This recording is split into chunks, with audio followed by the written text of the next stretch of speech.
भैया जी अभी तक ले कोनो मुर्गा ना आइलन सो। काहे रे तो पबजी में चिकन ना कोइलियस का कि मुर्गा चाहिए। भैया जी का भइरे सरवा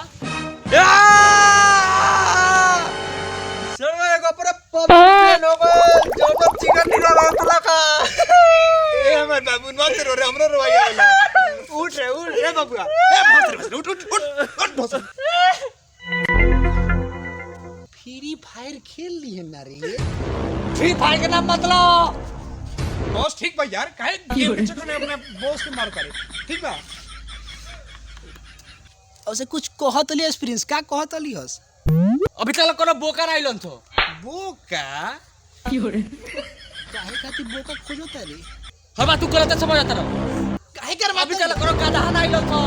समझ कम से कम समझ धोबी के काम चालू कर देगा कि गधा चाहिए तोरा। ठीक बा हम समझ गए ठीक बा ना।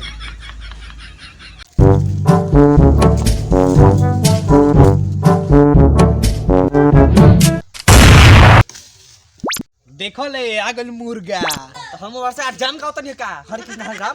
अच्छा ये कहत लियो ठीक बा काहे करवाली भाई ठीक बा। उठा बेबी उठ जा गुटका गुटका गुटका के गुंडा ना होला बेबी तू टका के गुंडा होला।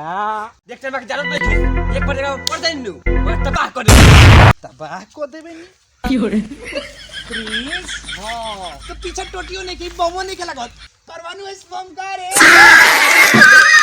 देख लो अभी हमरा के देखा बात छोड़ो आ पापा के जानता रहू पापा के रुको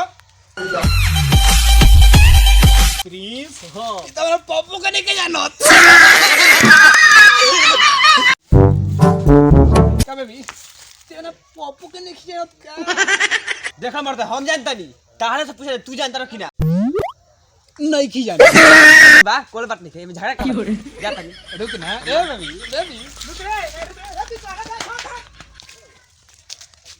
अरे भाजी जाना गली सही का वो पिछला टांग से बैठा देनी अरे साला यही ना पूरा गली गली में शोर है कि भैया जी चोर है ए कब लिख रे ना कुछ ना हां तो बुआ निकाल बुलेट चलल जाओ घरे जो चले के